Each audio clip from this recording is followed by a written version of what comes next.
Hi hello నేను మీ తెలుగు అబ్బాయి తేజ. ఏం రో ఎక్కడే పోయావు ఇన్ని రోజులు, ఇప్పుడు దాకా వీడియోస్ రాలేదు అనుకుంటున్నారా? ఏం లేదన్న, మా మమ్మీ అయితే హాస్పిటల్కి పోయింది. మీ మమ్మీకి ఏం బాగాలేదురా అనుకుంటున్నారు. మా మమ్మీకి ఏం కాలేదు. మా పెద్దమ్మకి అయితే బాగాలేదు, అందుకని అయితే హాస్పిటల్ కాడ ఉండింది. ఈరోజే ఫోన్ వచ్చింది, అందుకని అయితే వీడియో తీసి దమ్ బిర్యానీ అయితే చేసుకుంటున్నాం.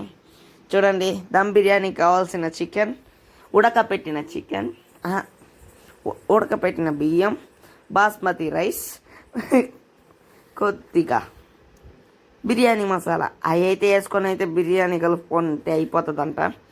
ఏమో తెలియదు కానీ మేమైతే మసాలా వేసి మొత్తం వేసి చికెన్ అయితే మ్యాగ్నేట్ చేసుకుంటున్నాం. ఇప్పుడు చూడండి, మ్యాగ్నేట్ చేసిన చికెన్ ఫస్ట్ స్టెప్, దాంట్లో అయితే పెరుగు వేసుకుంటున్నాం. టేస్ట్ బాగుంటుంది పెరిగేస్తే. చూడండి, పెరుగుతో ఆ ముక్కలు చూడండి ఎలాగొస్తున్నాయో. కలర్ అయితే సూపర్. మీరు ఎంతమంది ఇంట్లో దమ్ బిర్యానీ చేసుకుంటున్నారో కామెంట్ చేయండి. నేనైతే ఇది సెకండ్ టైము ఇంట్లో చేసుకున్న దమ్ బిర్యానీ తిన్నాం. చూడండి, యాలక్కాయ అయితే ఇందాక మర్చిపోయాను, అందుకని ఇప్పుడైతే వేసుకున్నాను.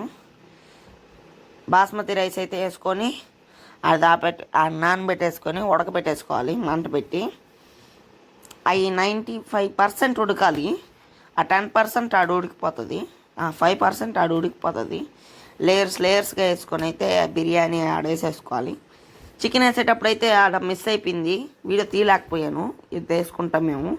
ఫస్ట్ పెనం కింద మంట పెట్టి దాని మీద బిర్యానీ డబర్ పెడితే బిర్యానీ అయిపోయినట్టే. సరే అయితే ఉంటా, బాయ్.